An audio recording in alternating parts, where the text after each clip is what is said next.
Study IQ IAS, अब तैयारी हुई अफोर्डेबल। दोस्तों, भारत दोबारा से विश्व गुरु बनने की ओर कदम बढ़ा चुका है। ग्लोबल इकोनॉमिक प्रॉब्लम्स के बावजूद भारतीय इकोनॉमी लगातार अच्छे पेस के साथ ग्रो कर रही है। अभी हाल ही में इंडियन इकोनॉमी ने $3.75 ट्रिलियन के मार्क को भी टच किया है और गवर्नमेंट का विजन है कि जल्द ही भारत $5 ट्रिलियन इकोनॉमी भी बन जाए। इस बढ़ती हुई इकोनॉमी के साथ इंडिया वर्ल्ड में एक मेजर सुपर पावर के रूप में भी इमर्ज हो रहा है। लेकिन भारत की ये जर्नी इतनी आसान नहीं रहने वाली, क्योंकि इस जर्नी में इंडिया के सामने एक ऐसी कंट्री है जो बड़ा चैलेंज पेश कर रही है और शायद उसके बारे में आप जानते भी नहीं हैं। हालांकि इस कंट्री के साथ इंडिया के डिप्लोमेटिक टाइज काफी अच्छे रहे हैं और दोनों कंट्रीज ने 2023 में अपने डिप्लोमेटिक रिलेशंस के 75 इयर्स पूरे भी किए। लेकिन पिछले कुछ समय से चाइना के साथ इस कंट्री की क्लोजनेस बढ़ती जा रही है, जो इंडिया के लिए मेजर थ्रेट बनता जा रहा है। हम बात कर रहे हैं साउथ अमेरिकन कंट्री ब्राजील की। वही ब्राजील जो 2022 के डेटा के अकॉर्डिंग वर्ल्ड की लार्जेस्ट इकोनॉमीज में 10th पोजीशन पर काबिज है। 2012 तक ब्राजील वर्ल्ड की फास्टेस्ट ग्रोइंग इकोनॉमीज में से एक थी, लेकिन कई सारे इश्यूज की वजह से ब्राजील की इकोनॉमी का ग्रोथ रेट नीचे गिरता गया। यहाँ तक कि 2014 में ब्राजील ने रिसेशन को भी फेस किया, लेकिन पिछले कुछ समय में ब्राजील ने अच्छी इकोनॉमिक प्रोग्रेस दिखाई है और अपनी इकोनॉमी को रिकवर किया है।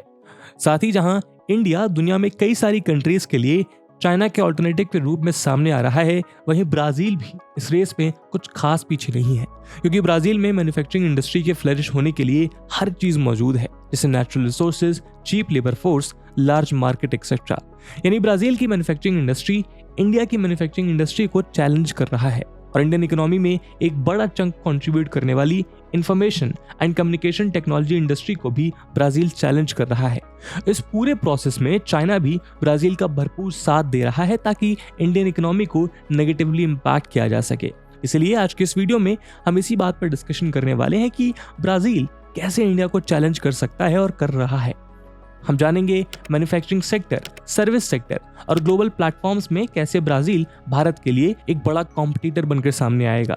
साथ ही हम ये भी समझेंगे कि इस पूरे प्रोसेस में चाइना क्या रोल निभा रहा है। दोस्तों, इस वीडियो की इंपॉर्टेंस यूपीएससी प्रीलिम्स और जीएस मेंस के इकोनॉमी सबसेक्शन के लिहाज से काफी इंपॉर्टेंट है। तो चलिए शुरू करते हैं आज का डिस्कशन। दोस्तों, यूपीएससी की तैयारी करने के लिए आपको बहुत सारे ऑनलाइन बैचेस मिलेंगे, पर आखिरकार क्यों स्टडी IQ का UPSC prelims to interview live batch उसमें से बेस्ट है। दोस्तों, इन बैचेस में आपको 1000+ आवर्स का लाइव कंटेंट डिलीवर किया जाएगा। आपकी तैयारी को पिन पॉइंट फोकस रखने के लिए क्रिस्प नोट्स दिए जाएंगे। किसी भी समय आपके डाउट्स को क्लियर करने के लिए 1-to-1 मेंटोरशिप का फीचर भी आपके पास रहेगा। प्रीलिम्स के लिए प्रैक्टिस क्वेश्चंस, मेंस के आंसर राइटिंग प्रैक्टिस और उसके बाद जो भी स्टूडेंट्स प्रीलिम्स 2024 क्लियर करेंगे उन्हें स्टडी IQ कैंपस में बुलाकर अगले 4 महीनों के लिए मेंस रेसिडेंशियल प्रोग्राम के अंडर रिगरस प्रिपरेशन कराई जाएगी बिना किसी एडिशनल कॉस्ट के। और दोस्तों, ये सब कुछ आपको मिलेगा मात्र और मात्र 29,999 के सुपर डिस्काउंटेड प्राइस पे, अगर आप AG live coupon code use करते हैं। दोस्तों, 22 जुलाई को स्टडी IQ के prelims to interview batches English और हिंदी लैंग्वेज में लॉन्च होने जा रहे हैं। इन बैचेस में क्लासेस की टाइमिंग इवनिंग 6 PM रहेगी। तो आप भी AG live coupon code use करिए और पूरे देश के यूपीएससी एस्पिरेंट्स के साथ कहिए कि अब तैयारी हुई अफोर्डेबल स्टडी IQ के साथ। इन बैचेस से रिलेटेड सभी इंपॉर्टेंट लिंक्स आपको डिस्क्रिप्शन और पिन्ड कमेंट में मिल जाएंगी। ब्राजील साउथ अमेरिकन कॉन्टिनेंट में आने वाली कंट्री है, जिस पर कभी पोर्टुगल का रूल हुआ करता था, लेकिन 7 सितंबर 1822 को इसे इंडिपेंडेंट डिक्लेयर कर दिया गया और एम्पायर ऑफ ब्राजील स्टैब्लिश हुआ। इसी वजह से आज भी ब्राजील नॉर्थ अमेरिका और साउथ अमेरिका की इकलौती ऐसी कंट्री है जिसकी ऑफिशियल लैंग्वेज पोर्टुगीज है। ब्राजील के ईस्ट साइड में मौजूद 7,491 किलोमीटर की कोस्ट लाइन अटलांटिक ओशन को बॉर्डर करती है। ब्राजील से 0 डिग्री इक्वेटर के साथ साथ 23.5 degree south tropic of Capricorn latitude भी पास करता है। साथ ही ब्राजील साउथ अमेरिका और लैटिन अमेरिका की लार्जेस्ट कंट्री भी है। लैटिन अमेरिका में साउथ अमेरिकन कंट्रीज के साथ साथ central American countries, Caribbean island और मेक्सिको को कंस्टिट्यूट किया जाता है। एरिया के हिसाब से देखा जाए तो ब्राजील दुनिया की 5th लार्जेस्ट कंट्री है, वहीं पॉपुलेशन के हिसाब से 7th लार्जेस्ट कंट्री। ब्राजील की सबसे बड़ी ताकत है उसकी बड़ी पॉपुलेशन। 2021 के डेटा के अकॉर्डिंग ब्राजील की पॉपुलेशन 21.43 करोड़ थी। इसी पॉपुलेशन की वजह से ब्राजील के पास बहुत बड़ा वर्कफोर्स भी मौजूद है, जो उसकी इकोनॉमी में इंपॉर्टेंट कंट्रीब्यूशन देता है। इस लेटेस्ट रिपोर्ट के अकॉर्डिंग ब्राजील में करेंटली 98.4 मिलियन का लेबर फोर्स मौजूद है, जो उसे इंडस्ट्रियल और सर्विस दोनों सेक्टर के लिए एक हेल्दी बेस तैयार करके देता है। नॉमिनल जीडीपी के हिसाब से ब्राजील वर्ल्ड की 10th लार्जेस्ट इकोनॉमी है, जिसका टोटल साइज $2.081 ट्रिलियन है। वहीं परचेजिंग पावर पैरिटी के हिसाब से ब्राजील को दुनिया की 8th लार्जेस्ट इकोनॉमी बताया गया है, जिसका टोटल साइज $4.02 ट्रिलियन है। दोस्तों ब्राजील काफी स्ट्रेटेजिक लोकेशन पे मौजूद है और इसे साउथ अमेरिका का गेटवे भी कहा जाता है। ब्राजील की लोकेशन को अगर ध्यान से देखेंगे तो ये वर्ल्ड की सबसे बड़ी सुपर पावर यूएसए के काफी नजदीक है और दोनों देश अच्छे एलाई भी हैं। लेकिन अगर किसी कंट्री की मदद से अमेरिका को काउंटर करने की कोशिश की जाए तो ब्राजील उसके लिए बेस्ट चॉइस हो सकता है, क्योंकि लैटिन अमेरिकन कंट्रीज में ब्राजील सबसे पावरफुल कंट्री है।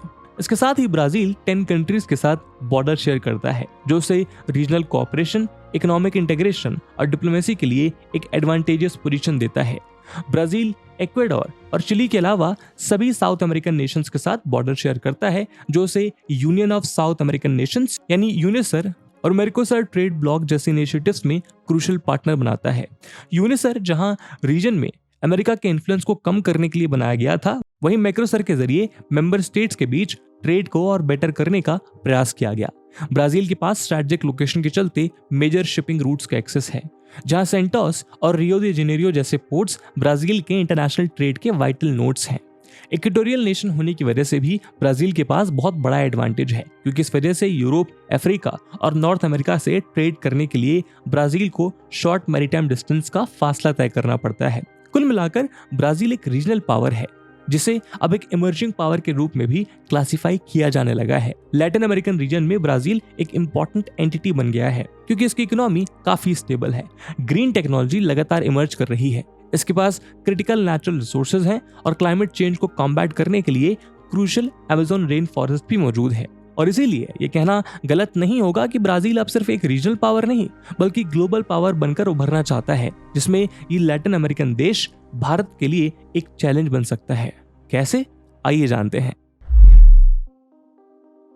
दोस्तों ब्राजील की इकोनॉमी में प्राइमरी, सेकेंडरी और टेरिशरी सेक्टर का डाइवर्स कंट्रीब्यूशन है। इसमें मैन्युफैक्चरिंग इंडस्ट्री ब्राजील की टोटल जीडीपी का लगभग 1/5 कंट्रीब्यूशन देती है। ब्राजील की टोटल लेबर फोर्स में से 10% लेबर फोर्स मैन्युफैक्चरिंग इंडस्ट्री में ही काम करती है। ब्राजील में काफी डाइवर्सिफाइड और वेल डेवलप्ड इंडस्ट्रियल सेक्टर है और इसका एक्सपेंशन तब शुरू हुआ जब कंट्री में इंपोर्ट सब्स्टिट्यूशन की शुरुआत हुई। इंपोर्ट सब्स्टिट्यूशन का मतलब होता है जब फॉरेन से इंपोर्ट आने वाले गुड्स को डोमेस्टिकली प्रोड्यूस गुड्स से रिप्लेस किया जाए। इंपोर्ट सब्स्टिट्यूशन में सबसे पहला focus non durable consumer goods industry पर था। नॉन ड्यूरेबल कंज्यूमर गुड्स ऐसे गुड्स होते हैं जिन्हें इमीडिएटली कंज्यूम किया जाता है, जैसे food, beverage, clothing, shoes, petroleum etcetera. लेकिन ब्राजील गवर्नमेंट की इंपोर्ट सब्स्टिट्यूशन इंडस्ट्रियलाइजेशन पॉलिसी 1980 तक एग्जॉस्ट हो चुकी थी। इसके बाद के पीरियड में गवर्नमेंट ने कुछ कॉम्प्रिहेंसिव प्रोग्राम्स लॉन्च किए जिन्होंने इंडस्ट्रियल सेक्टर के डेवलपमेंट को पुश किया। इस सब के बावजूद 1970 के बाद ब्राजील के इंडस्ट्रियल सेक्टर में एक डिक्लाइनिंग ट्रेंड देखा गया। 1970 में ब्राजील की इकोनॉमिक एक्टिविटी में इंडस्ट्रियल सेक्टर का पार्टिसिपेशन 21.4% का हुआ करता था। वहीं 1990 में ये घटकर 15% हो गया और 2019 में इंडस्ट्रियल सेक्टर ब्राजील की इकोनॉमिक एक्टिविटी का सिर्फ 11% रिप्रेजेंट करता है। पर अब धीरे धीरे ब्राजील अपने इंडस्ट्रियल सेक्टर को दोबारा से रिवाइव कर रहा है। अगर हम ब्राजील में मौजूद इंडस्ट्रीज की बात करें तो electrical machinery, paint, chemicals, aircraft, food product और पेपर जैसी प्रोमिनेंट इंडस्ट्रीज शामिल हैं। यहाँ की मैन्युफैक्चरिंग इंडस्ट्री के बढ़ने का सबसे बड़ा रीजन है कि ब्राजील एक मिनरल रिच कंट्री है। ब्राजील में तरह तरह के इंपॉर्टेंट मिनरल्स पाए जाते हैं और इसी वजह से यहाँ की माइनिंग इंडस्ट्री काफी बड़ी हो चुकी है।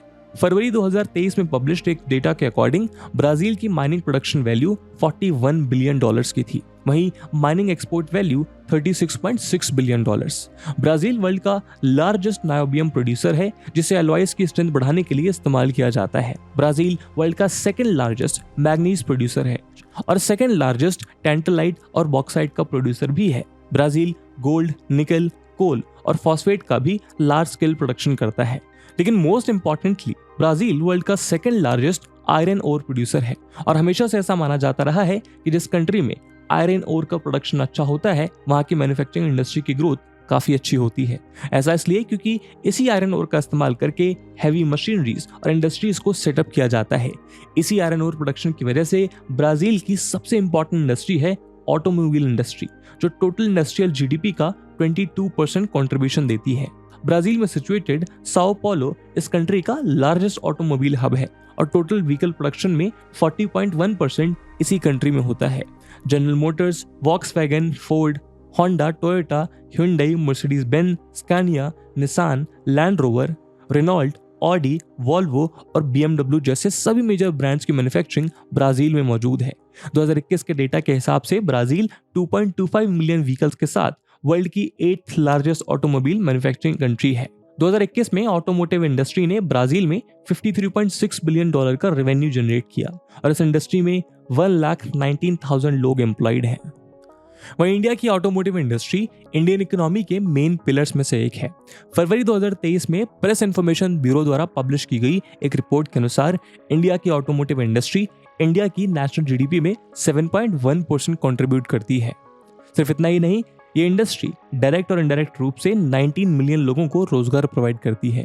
इंडिया वर्ल्ड का लार्जेस्ट 2 व्हीलर और 3 wheeler manufacturer, largest tractor manufacturer, 6th largest passenger vehicle manufacturer और 7th largest commercial vehicle manufacturer है।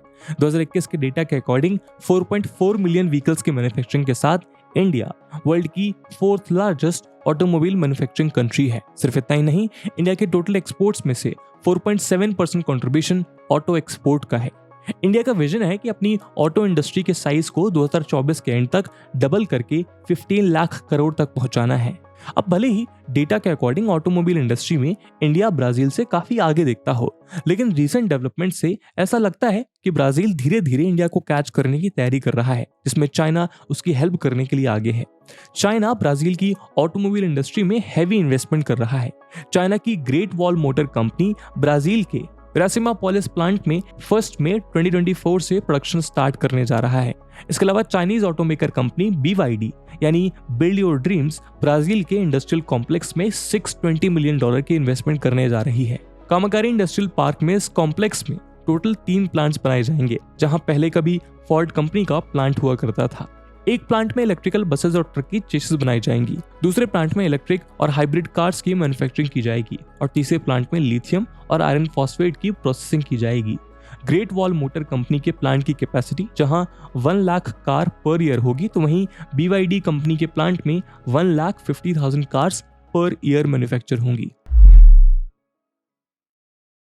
सर्विस सेक्टर इंडियन इकोनॉमी में कंट्रीब्यूट करने वाला सबसे बड़ा सेक्टर है और ये भारत की जीडीपी का 50% से ज्यादा कॉन्स्टिट्यूट करता है। इंडिया की ही तरह ब्राजील में भी सर्विस सेक्टर ही उसकी इकोनॉमी का लार्जेस्ट कंट्रीब्यूटर है और ब्राजील की टोटल जीडीपी का 65% कंट्रीब्यूशन सर्विस सेक्टर से आता है। ब्राजील में एग्रीकल्चर और इंडस्ट्रियल सेक्टर के डिक्लाइन की वजह से ब्राजील की जीडीपी में इन सेक्टर्स का शेयर भी कम होता गया। इस डिक्रीजिंग शेयर को कॉम्पनसेट करने का काम सर्विस सेक्टर ने किया। 1990 के बाद कंट्री में hospitality, financial services, retail sales और पर्सनल और प्रोफेशनल सर्विसेज डेवलप होना शुरू हुई। ब्राजील की टोटल वर्कफोर्स को सबसे ज्यादा एम्प्लॉयमेंट सर्विस सेक्टर में ही मिलता है। साल 2000 में जहां अप्रोक्सीमेटली 62% वर्कफोर्स सर्विस सेक्टर में एम्प्लॉयड था, वहीं करंटली ब्राजील की 71% वर्कफोर्स सर्विस सेक्टर में ही काम करती है। सर्विसेज इंडस्ट्री में फाइनेंशियल सेक्टर का भी इंपॉर्टेंट कंट्रीब्यूशन है। 2008 के रिसेशन के दौरान भी ब्राजील का फाइनेंशियल सेक्टर स्ट्रांगली खड़ा रहा था। आज ब्राजील का बैंकिंग सेक्टर ही माइनिंग जैसे मेगा प्रोजेक्ट्स के लिए फंडिंग प्रोवाइड करता है। फाइनेंशियल सर्विसेज के अलावा ट्रैवल और टूरिज्म भी ब्राजील के सर्विस सेक्टर के इंपॉर्टेंट कंपोनेंट्स हैं। 2018 के डेटा के अकॉर्डिंग ट्रैवल एंड टूरिज्म का ब्राजील की जीडीपी में 2.9% कंट्रीब्यूशन है। इसमें होटल्स द्वारा generated revenue, travel agents, airlines, restaurant जैसी सर्विसेज का भी कंट्रीब्यूशन शामिल है। लेकिन इंडिया के लिए सबसे मेजर खतरा है ब्राजील की ICT यानी इंफॉर्मेशन कम्युनिकेशन टेक्नोलॉजी इंडस्ट्री से, जो वहां की सर्विस सेक्टर का काफी एसेंशियल कंपोनेंट है। 2018 में पब्लिश की गई इकोनॉमिक सर्वे इस बात को प्रूव करती है कि इंडिया की ICT इंडस्ट्री का एक्सपोर्ट गिरता जा रहा है, जिसके लिए ब्राजील काफी हद तक रिस्पॉन्सिबल है। इस इकोनॉमिक सर्वे में बताया गया कि इंडिया के सर्विस एक्सपोर्ट्स में से ICT का शेयर 2006 से 2016 के बीच डिक्लाइन हुआ है। 2016 में इंडिया के टोटल सर्विस एक्सपोर्ट में ICT का कंट्रीब्यूशन 67% था। इसके ऑपोजिट ब्राजील, चाइना, रशिया और फिलीपींस जैसी कंट्रीज में सर्विस एक्सपोर्ट में ICT का कंट्रीब्यूशन बढ़ा है, जो दर्शाता है कि इंडिया को इन कंट्रीज से टफ कंपटीशन मिल रहा है। 2006 से 2016 के बीच जब इंडिया का ICT एक्सपोर्ट डिक्लाइन हुआ, उसी सेम पीरियड में ब्राजील के सर्विस एक्सपोर्ट में आईसीटी का कंट्रीब्यूशन 43% से बढ़कर 55% पहुंच गया। ब्राजील में आईसीटी की इस ग्रोथ के लिए भी चाइना रिस्पॉन्सिबल है, क्योंकि कम्युनिकेशन, साइंस, टेक्नोलॉजी और इनोवेशन जैसे सेक्टर में दोनों कंट्रीज के बीच काफी सारी बायलैटरल डील्स हुई हैं। फॉर एग्जांपल, एक नई अर्थ ऑब्जर्वेशन सैटेलाइट CBRS-6 यानी चाइना ब्राजील अर्थ रिसोर्स सैटेलाइट के डेवलपमेंट के लिए दोनों कंट्रीज के बीच एग्रीमेंट हुआ है। चाइना ब्राजील की साइंस मिनिस्ट्रीज ने एक मेमोरेंडम ऑफ अंडरस्टैंडिंग पर सिग्नेचर किया है, जो रिसर्च और इनोवेशन को कवर करता है। इस एमओयू में नैनोटेक, आर्टिफिशियल इंटेलिजेंस, आईसीटी और डिजिटल इकोनॉमी जैसे एरिया शामिल हैं। दूसरे एमओयू में 5th generation mobile communication technology के डेवलपमेंट की डील साइन हुई। इसके अलावा इंटरनेट ऑफ थिंग्स में डेवलपमेंट के लिए भी ब्राजील की एनेटेल और चाइना की मिनिस्ट्री के बीच डील हुई। ये डील्स इंडिया के लिए भी हानिकारक हैं और जियोपॉलिटिकल पर्सपेक्टिव से अमेरिका के लिए भी खतरे की घंटी हैं, क्योंकि लैटिन अमेरिका में यूएसए का एक बड़ा एलाई धीरे धीरे चाइना की तरफ शिफ्ट होता जा रहा है।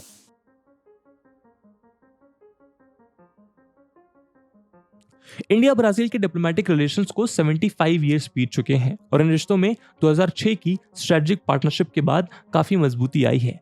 दोनों कंट्रीज ने कई सारे इंटरनेशनल फोरम्स पर साथ में काम किया है, जिसमें ब्रिक्स, IBSA, G4, बेसिक और यूनाइटेड नेशन शामिल हैं।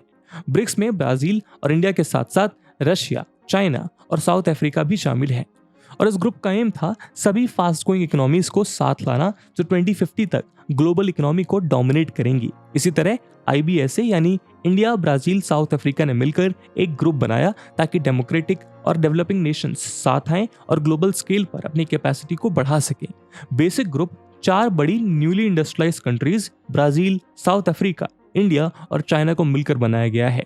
लेकिन ब्राजील ग्लोबल प्लेटफॉर्म पर भारत के लिए जिस ग्रुप की वजह से चैलेंज बना वो ग्रुप था G4, जिसमें ब्राजील, जर्मनी, इंडिया और जापान शामिल हैं। इस ग्रुप की फॉर्मेशन 2005 में हुई और ये वो कंट्रीज हैं जो यूनाइटेड नेशन सिक्योरिटी काउंसिल यानी UNSC में परमानेंट मेंबर बनना चाहती हैं। UNSC में करंटली 5 परमानेंट मेंबर्स हैं। ये कंट्रीज हैं USA, UK, फ्रांस, चाइना और रशिया। इसके अलावा 10 नॉन परमानेंट मेंबर्स भी UNSC में एग्जिस्ट करते हैं जो 2 साल के टर्म के लिए सिलेक्ट किए जाते हैं। लेकिन काफी समय से UNSC में रिफॉर्म्स की मांग की जा रही है, जिसमें परमानेंट और नॉन परमानेंट्स की संख्या को बढ़ाने की बात की जा रही है।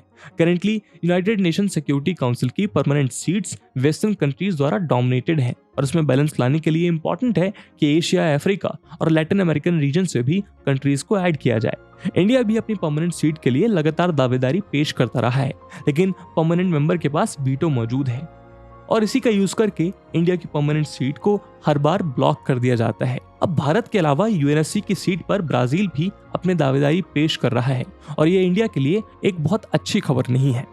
दरअसल रिफॉर्म्स में इंडिया की मांग है परमानेंट मेंबर्स की संख्या को बढ़ाकर 10 कर दिया जाए, यानी 5 नई कंट्रीज को ऐड कर दिया जाए। अगर ऐसा किया जाता है तो इंडिया और ब्राजील दोनों ही कंट्रीज की जगह परमानेंट हो सकती है। लेकिन इन रिफॉर्म्स के लिए दूसरी वेस्टर्न कंट्रीज राजी नहीं है और जिस वजह से 5 परमानेंट सीट्स का बढ़ाना इम्पॉसिबल सिनेरियो बताया जा रहा है। ऐसे में सिर्फ 1 या 2 नई कंट्रीज को परमानेंट मेंबरशिप ऑफर की जाती है। तो ऐसी कंडीशन में ब्राजील भारत के सामने एक टफ कंपटीशन पेश कर सकती है और उसका रीजन ये नहीं है कि ब्राजील डिप्लोमेटिकली भारत से ज्यादा स्ट्रांग है, लेकिन ब्राजील अमेरिका का एक काफी अच्छा एलाई है और ये बात तय है कि अमेरिका उसकी एंट्री को सपोर्ट करेगा। इसके उलट चाइना भारत की एंट्री को रोकने के लिए ब्राजील को सपोर्ट कर सकता है। फ्रांस भी अमेरिका की राह पर चलते हुए ब्राजील के सपोर्ट में उतर सकता है। इस रीजन की वजह से ब्राजील इंडिया की UNSC परमानेंट सीट के लिए भी एक प्रोबेबल चैलेंज बन सकता है।